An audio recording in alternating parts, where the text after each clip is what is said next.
Bismillahirrahmanirrahim. Assalamualaikum warahmatullahi wabarakatuh. Waalaikumsalam Fatihah warahmatullahi ila ruhi wabarakatuh. sidina habibina syafi'ina Rasulillah Abdullah sallallahu alaihi wa ala alihi wa ashabihi wa azwajihi wa dzurriyyatihi.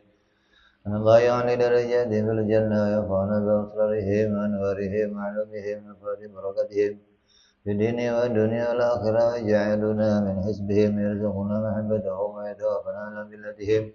ويأشرنا في زمرتهم بالعافية سلامة ثم الفاتحة صاحب الكتاب السيد أبو عبد الله محمد يوسف السنوسي في سمع سيف شرها إبراهيم البيجري ثم إلى حضرة الباري عبد الله بن مسعود عطاء ثم إلى الشريف الأبي نفعنا الله بهم وبعلومهم لهم الفاتحة أعوذ بالله من الشيطان الرجيم بسم الله الرحمن الرحيم الحمد لله رب العالمين الرحمن الرحيم مالك يوم الدين إياك نعبد وإياك نستعين اهدنا الصراط المستقيم صراط الذين أنعمت عليهم غير المغضوب عليهم ولا الضالين آمين. Sini yang bunyi sini speakernya.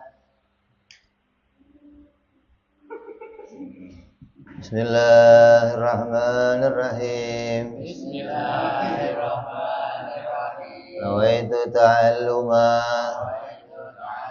wa ta'lima wa tadhakkura wa tadhkira wa naf'a wal intifa'a wal ifadata wal istifadata wal hissa ala tamassuki bi kitabillahi sunnati rasulillah sallallahu alaihi wasallam wa du'a ilal huda wa dilalata alal khairi ibtigha'a mardatihi wa qurbihi wa thawabihi wa husnil khatimah ma'al lutfi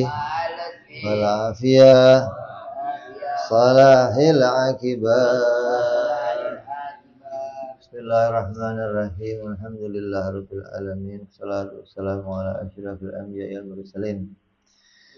Sayyidina wa habibina wa syafi'ina wa maulana Muhammadin wa ala alihi wa sahbihi ajma'in, amma ba'du. Qala musanniful kitab rahimahullah nafa'ana bihi wa bi'ulumihi fid dharain. Allahumma aftah qulubana futuhal arifin wa bihikmatika wansur alaina birahmatika ya arhamar rahimin. Ila anqal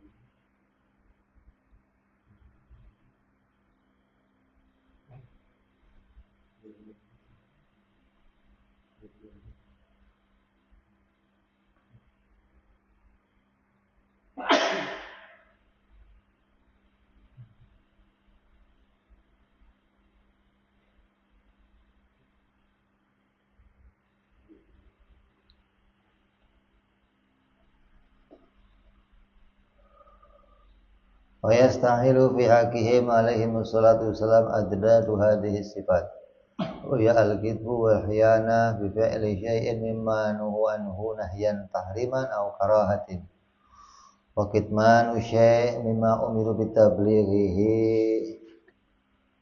lil khalqi. Yang berikutnya setelah membahas tentang wajib, kita akan masuk pada bab mustahil pada haknya para rasul alaihimus salatu wassalam.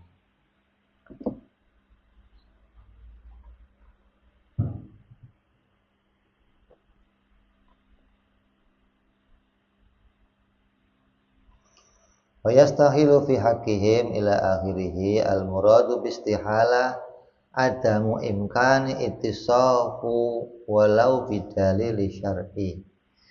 Yang dimaksud dengan lafaz mustahil di dalam bahasan ini adalah tidak mungkinnya bersifatan dengan sifat-sifat tersebut. Kan wajib itu maknanya apa? Wajib bagi Nabi maknanya apa? Hah? Wajib bagi Nabi maknanya apa? Adamu infikak la yakbalul infikak, tidak akan mungkin terpisah, namanya wajib bagi haknya para nabi. Lawannya mustahil maknanya apa? Tidak mungkin sifat itu melekat pada dirinya nabi. Jadi kalau wajib pada nabi beda dengan wajib bagi Allah. Kalau wajib bagi Allah tidak mungkin tiada. Kalau wajib bagi nabi tidak mungkin terpisah. Itu yang membedakan antara wajib mutlak sama wajib qoyad. Mustahil juga begitu. Mustahil adalah sesuatu yang tidak akan mungkin terdapatnya, tidak akan mungkin melekatnya semua sifat-sifat ini kepada dirinya para nabi dan rasul.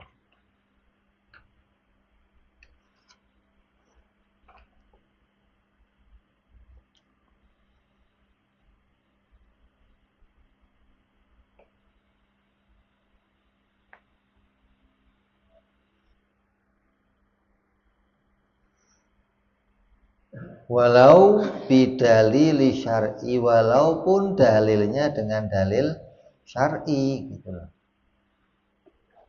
Kenapa demikian? Li'anna ma yajibu bidalil syar'i yastahilu didduhu bidalili syar'i. Wa ma yajibu bi ghairihi yastahilu didduhu bi ghairihi kama taqaddam tafsiluhu.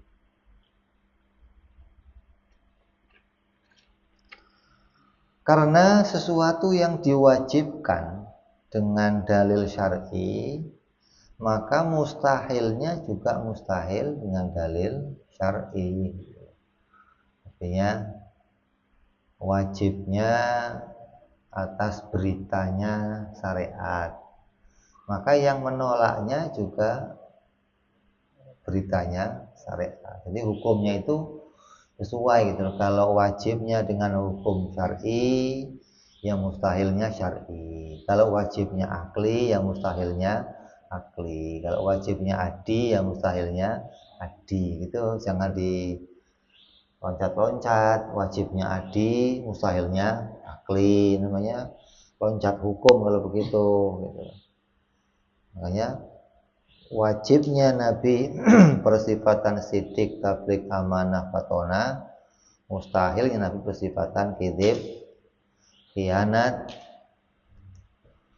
kitman, dan baladah. Maka mustahilnya ini walaupun itu bidalilin syar'i. Karena dari sifat yang 4 ini ada yang dengan dalil syar'i, ada yang dengan dalil akli. Kayak amanah, dalilnya apa? Syar'i. Sidik dalilnya akli. Tabligh dalilnya syar'i. Itu pun nanti apa? Kidzib. Kidzib dalilnya apa bagi Nabi? Akli. Khianat dalilnya syar'i. Kitman dalilnya syar'i.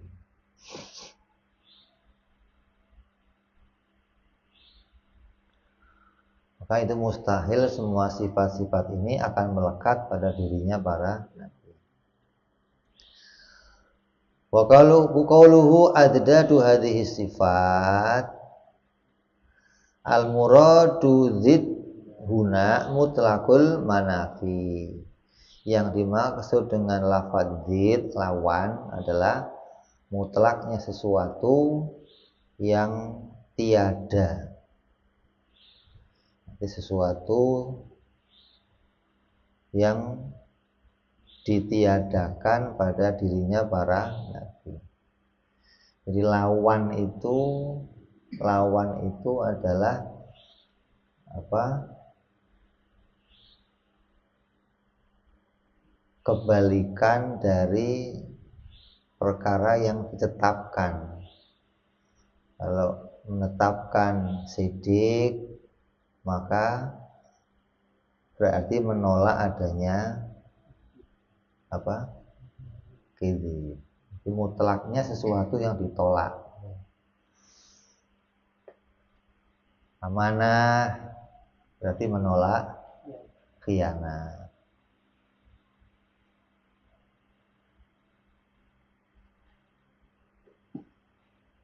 Kalimat dikatakan semuanya ini lawan, seperti sifat-sifat Allah. 20 lawannya 20. Lawan di situ adalah secara bahasa, bukan secara istilah.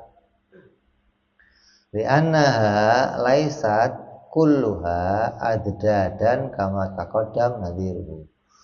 Artinya enggak semuanya nanti akan menjadi lawan bagi sifat yang lainnya. Kayak wujud itu maknanya nanti bukan lawan. Karena lawan itu harus wujudi baru jadinya lawan. Kalau perkara i'tibari atau perkara haliyah bisa masuk kemana? Nakid atau nakizen, bukan selalu harus zid. Tapi kok diomongnya zid semua, ini untuk mempermudah. Nanti kalau ngomongnya dan 4 sifat itu ada yang zid, ada yang nakid, ribet gitu loh. Maka biar gampang, lawannya dari yang 4 itu gitu loh, atau kebalikan atau penolakan dari adanya 4 itu adalah disebut namanya mustahil bagi Allah. Jadi mustahil fi haqqihi Nabi alaihi wasallam azdad atau lelawanan dari 4 sifat atau 3 sifat yang telah disebutkan. Qauluhu wal kizbu, yang pertama adalah kizib. Wa adamu mutafiqatul khabar lil waqi'. Apa itu kizib? Bohong itu apa? Bohong itu adalah tidak adanya kesesuaiannya berita dengan kenyataan. Lima arafta min ta'rifi sidik fima maro. Sebagaimana yang telah kamu ketahui dari pengertiannya sidik, sebagaimana telah dijelaskan di depan. Mustahil Nabi itu apa? Kizib, artinya ucapannya tidak sesuai dengan kenyataan. Baik itu ucapan lisannya maupun ucapan hatinya. Jadi hatinya Nabi pun sesuai dengan kenyataan.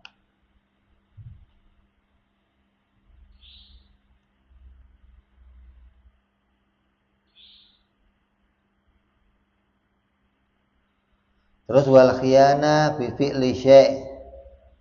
Mustahilnya yang berikutnya adalah mustahilnya Nabi apa? Berkhianat. Apa berkhianat itu? Khianat artinya apa? Tidak dapat dipercaya atau mencederai sebuah kepercayaan. Orang dipercaya, kemudian dia mencacati kepercayaannya, itu berarti dia apa? Disebut orang yang berkhianat. Mencederai atau mencacati sebuah kepercayaan yang telah diberikan kepada dia, itu namanya khianat. Maka mustahil Nabi itu mencacati amanah yang telah diberikan oleh Allah. Dengan apa mencacatinya? Bifi'li syai', dengan melakukan sesuatu mimma nuhu anhu, dari apa yang dilarang oleh Allah. Baik itu larangannya makruh haram ataupun larangannya makruh. Bahkan khilaful aula. Bahkan larangan yang bentuknya apa? Khilaful aula. Bi syai' mimma nuhu anhu ila akhirih al-muradu bi fi'li ma yashmilul qaul. Yang dimaksud dengan melakukan perbuatan yang dilarang, maka perbuatan di sini termasuk juga ucapan. Jadi enggak terus kata-katanya perbuatan itu harus selalu apa? Aktivitas badan, tapi walaupun ucapannya juga tidak akan mungkin berbeda dengan apa yang diperintahkan oleh Allah. Dikatakan wala yantiqu anil hawa in huwa illa wahyun yuha. Wa'lam annahu la farqu baina shaghir wal kabir. Fala taqa minhum shaghiratan wala kabiratan walau sahwan. Qoblal bi'tsati wala wa ba'daha. Ketahuilah bahwa tidak ada perbedaan antara dosa kecil dan dosa besar. Ini harus jadi garis besar ini. Kadang ada yang mengatakan, oh kalau Nabi mah dosanya kecil,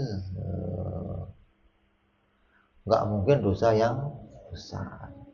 Ditakrif jadi ketahuilah bahwa lafar kok nggak ada perbedaan baina shaghirata wala kabirata antara dosa kecil maupun dosa besar. Jadi Nabi itu nggak pernah kecil yang enggak apalagi besar. Fala taqa'a maka tidak terjadi minhum bagi mereka semuanya shaghiratan dosa yang kecil wala kabiratan dosa yang besar. Walau sahwan walaupun dalam keadaan lupa. Sahwan lupanya aja nggak akan terjadi sebuah dosa. Apalagi kok sengaja.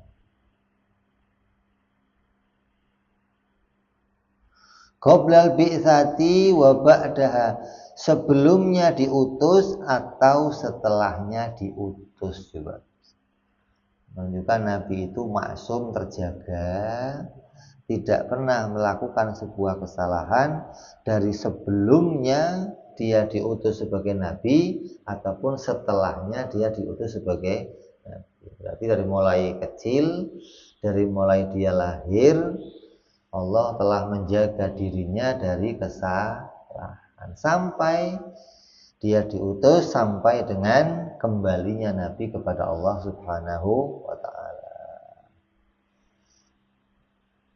Jadi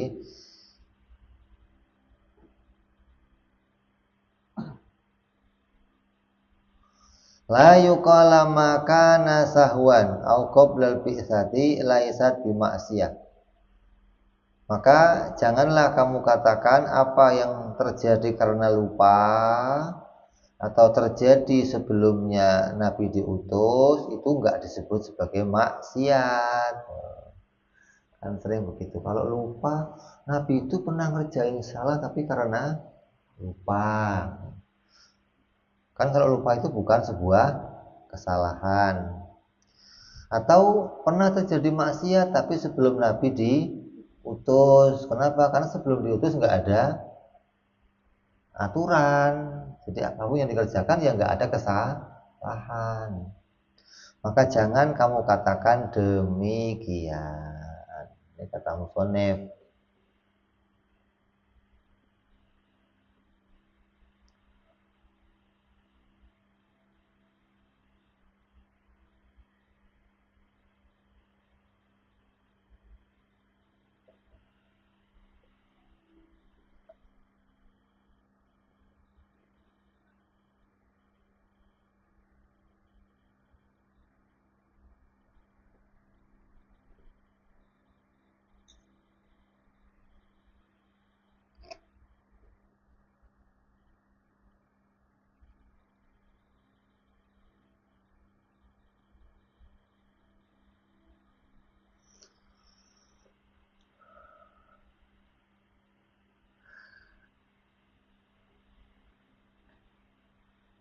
Artinya musonef tidak mengatakan bahwa lupa atau sebelumnya diutus itu laisa bima siatin, tidak sebagai pekerjaan yang maksiat, tidak dikatakan demikian. Kenapa? Li'anna punya nagulu kami mengatakan huwa suratun maksiyah, itu gambarannya perbuatan maksiat.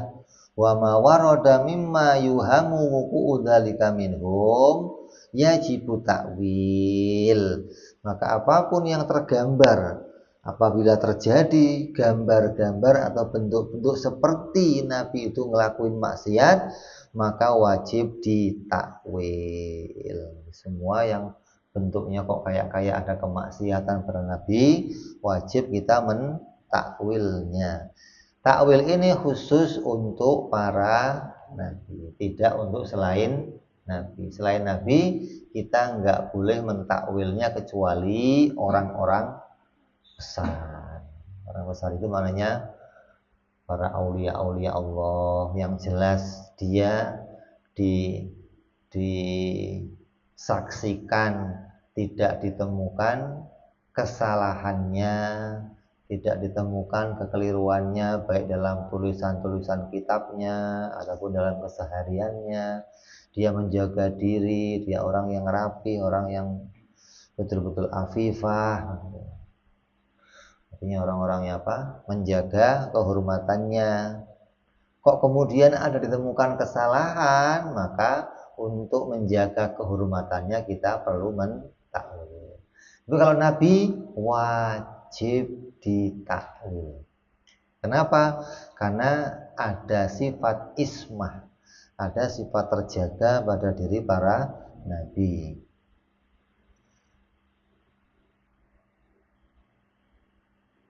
Kayak orang-orang sekarang, kayak Syekh Ibnu Taimiyah, ketika dia di dalam kitab-kitabnya mengatakan sesuatu yang kemudian disebutkan oleh para ulama, ini perkataannya salah, maka murid-muridnya membela, mentakwil kepada arah agar tidak sampai salah. Kenapa? Kan dianggap ini guru saya, masa guru saya ngelakuin kesalahan? Nggak ada urusannya, mau gurunya siapa saja. Kalau memang salah, ya salah. Selain Nabi itu pantas saja berbuat salah. Nah, kalau salah ya harus diakui kesalahannya. Apalagi orang-orang sufi-sufi banyak nih ngelakuin hal-hal yang dia ngelakuin kesalahan, tapi ketika dia tidak sadar, ketika dia dalam keadaan tenggelam kepada ma'rifatnya kepada Allah, kemudian dia mengucapkan kata-kata yang keluar dari rel agama atau yang tidak boleh diucapkan di depan orang-orang awam, tapi dia mengucapkannya, maka akan menjadi sebuah kesalahan. Namun ketika dia sadar, terus diberitahu, kamu tadi udah ngomong yang salah-salah, terus dia menarik diri, mengatakan minta ampun, istighfar, dan mengatakan ya ucapan saya itu salah, maka dia diterima kesalahan. Tapi kalau enggak, memang tadi saya ngomong aslinya begitu, itu bukan sebuah kesalahan, maka walaupun dia itu orang-orang yang dikenal kasyaf, dikenal alim, dikenal, ketika telah nyata mengucapkan hal-hal yang bertolak belakang dengan syariah, maka tetap dihitung sebuah kesalahan, nggak boleh ditakwil-takwil ke arah yang benar. Makanya seperti siapa contohnya? Siti Jenar, Halaj, dibunuh. Kenapa dibunuh? Karena mengucapkan kata-kata yang membuat bingung orang-orang awam. Apa kata Halaj? Tuhan ada di kantong saya. Tuhan kalian ada di kantong saya. Tuhan itu di kantong saya. Tuhan ada di bawah tempat duduk saya. Itu perkataan-perkataan yang artinya membuat orang awam jadi salah persepsi, salah pemahaman. Senar apa? Saya Allah, anallah. Saya ini adalah Allah. Ketika dia ngomong ana, saya sadar. Ketika ngomong Allah, nggak sadar. Gitu loh. Jadi kayaknya digabung anallah. Padahal ketika ngomong ana, dia sadar. Ketika dia tenggelam, dia ngomong Allah. Orang nyambungnya anal Allah, gitu loh. Kayak ente lah lagi maulid. Allah ya Nabi, maksud Allah ya Nabi gimana sih? Hah?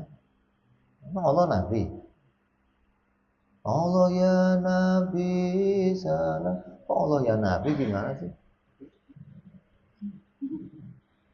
Cuma begitu, tinggal perkataannya tersambung. Padahal ngomong Allahnya terpisah itu, gitu loh. Sebenarnya begitu, ana tenggelam di Allah. Tapi ketika dia sadar, kemudian dikasih tahu tadi kamu ngomong begini, dia nggak mau menarik kesalahannya. Harusnya dia menarik kesalahannya. Jadi selain Nabi tidak wajib ditakwil, kalau Nabi wajib ditakwil.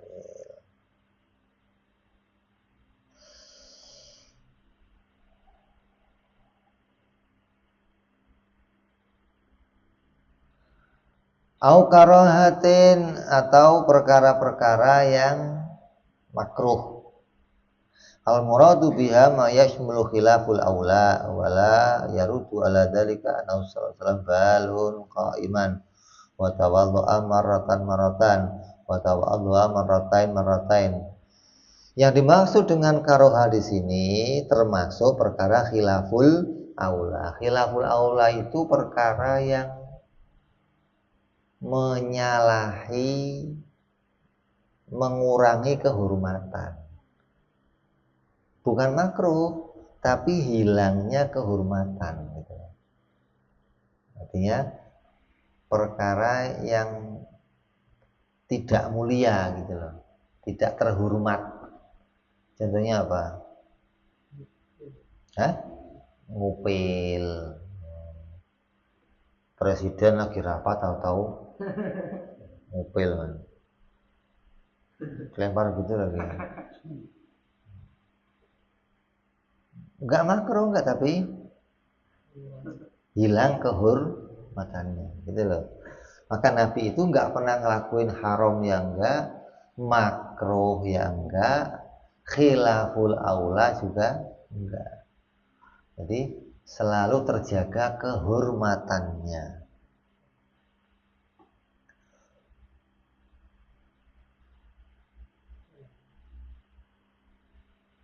Wala yuradu ala dzalika, dan tidak dapat dibantah atas perkara-perkara itu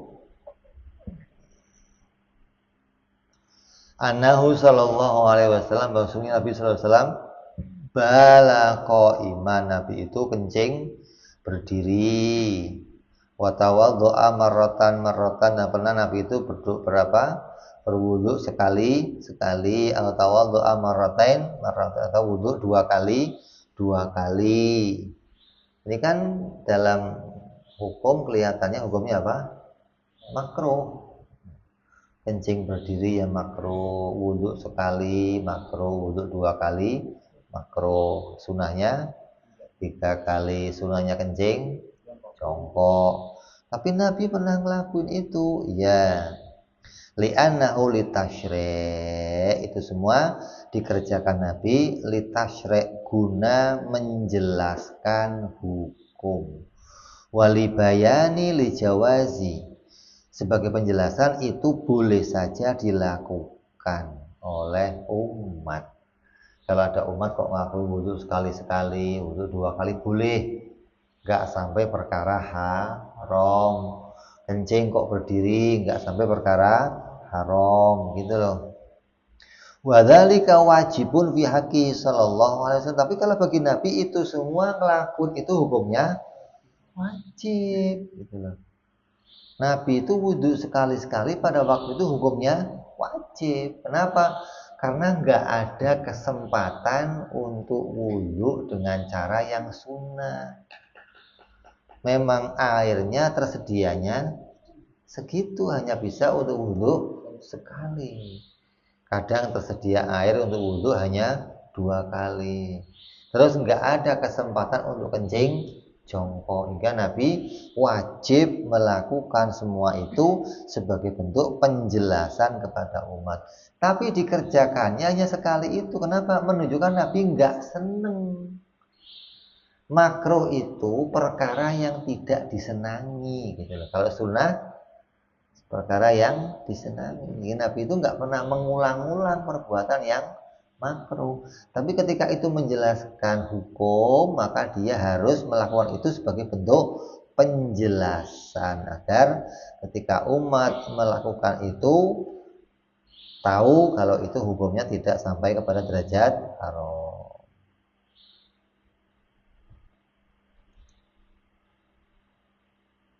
Fa'ulima mimma taqarrara annahu la yaqa minhum alaihi wassalatu wassalam muharramun wala makruhun wala wa ala wajhi kaunuhu makruhan.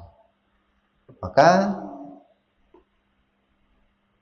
telah diketahui atas apa yang ditetapkan bahwa sungguhnya Nabi sallallahu alaihi wasallam tidak terjadi pada mereka itu perkara yang makruh, perkara yang haram, wala makruh, dan juga tidak terjadi perkara makruh ala wajhihi, atas keadaannya menjadi makruh.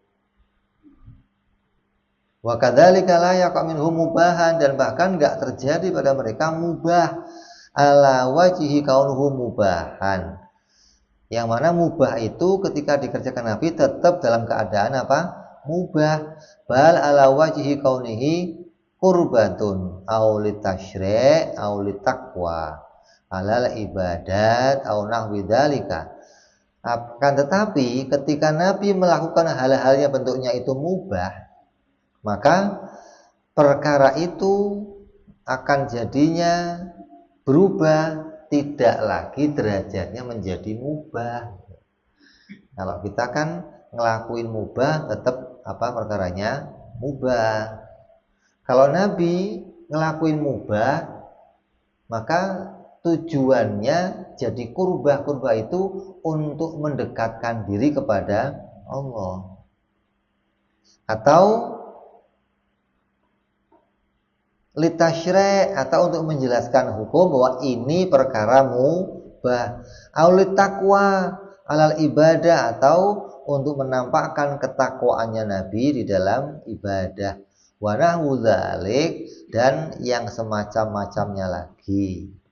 Artinya mubah yang dikerjakan Nabi akan naik derajatnya jadi sunnah, atau akan naik derajatnya jadi wajib gitu loh. Contohnya mubah apa?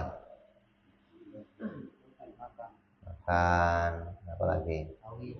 Kawin, tidur, minum, lu ngorok.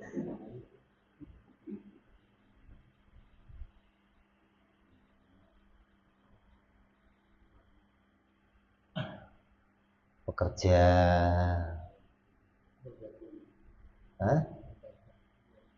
iya, dok dagang, jual beli itu termasuk perkara mubah. Maka ketika Nabi mengerjakan hal-hal yang mubah, maka akan terjadi mubah itu naik derajatnya menjadi sunnah atau wajib.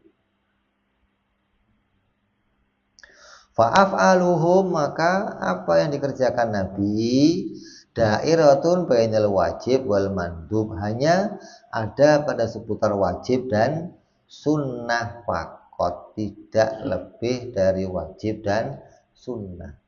Wajib, sunnah, terus berputar antara itu. Nggak pernah menyentuh yang haram, nggak pernah menyentuh yang makruh, dan juga nggak pernah menyentuh yang mubah, bahkan yang khilaful aula. Kaifa waqad yattafiqu dzalika li ba'di auliyaihi wa bil aula ayyakuna li safwatillahi min khalqih. Kok jangankan terjadi itu pada para nabi. Terkadang para wali-walinya Allah saja nggak ngelakuin itu. Jangankan apalagi kok kamu nyontohinnya nabi. Walinya Allah loh. Nggak pernah ngelakuin yang haram, nggak pernah yang makruh, nggak pernah yang mubah, nggak pernah khilaf. Walinya aja bisa begitu. Masa nabinya? Nggak bisa lah. Nah, wali-wali nyontoh siapa? Nyontoh nabi. Berarti nabi itu lebih dari para wali. Nggak mungkin wali melebihi. Nggak mungkin. Karena nabi itu contoh. Yang dikerjakan nabi pasti yang terbaik. Ketika wali-wali mencontohnya, maka wali-wali itu mencontoh hal yang terbaik, hingga tidak pernah terjadi hal itu pada para wali. Kalau para wali-walinya saja nggak ngelakuin itu, apalagi pada para nabinya. Jelas bahwa mereka adalah orang-orang yang tidak pernah melakukan hal-hal yang di luar perintahnya Allah Subhanahu wa ta'ala. Amal mereka itu isinya ibadah semua. Ibadah itu sesuatu yang mendatangkan pahala dari Allah Subhanahu wa ta'ala.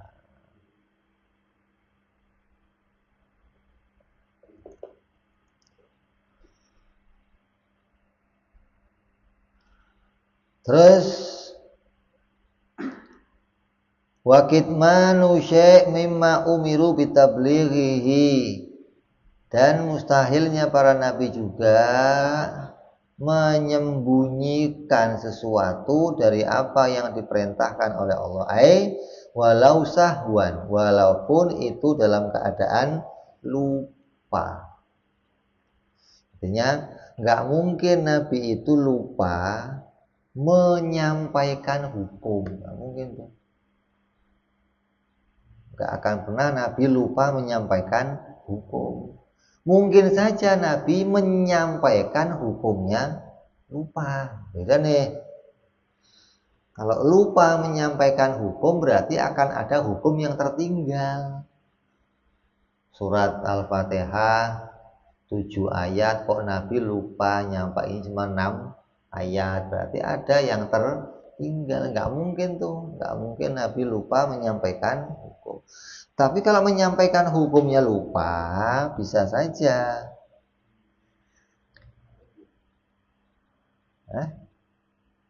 Karena hukumnya lupa itu apa?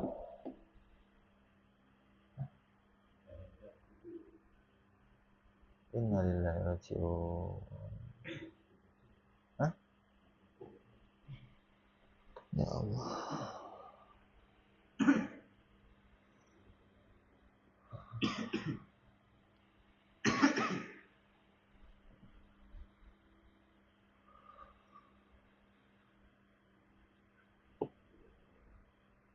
Kita tutup, kita bacakan doa untuk ayah saya yang barusan aja diberitakan meninggal dunia. Kita minta kirim Al-Fatihah ya. Kemudian diampuni oleh Allah, diridhoi oleh Allah, diangkat semua dosa-dosanya, dijadikan oleh orang-orang yang bisa bersama Nabi Muhammad SAW. Al-Hadiniyah wa ala nabi sallallahu alaihi Nabi Al-Fatihah. A'udzu billahi minasyaitonir rajim. Bismillahirrahmanirrahim. Alhamdulillahirabbil alamin arrahmanir rahim maliki yaumiddin. Iyyaka na'budu wa iyyaka nasta'in ihdinas siratal mustaqim. Siratal ladzina an'amta 'alaihim ghairil maghdubi 'alaihim waladdallin. Amin.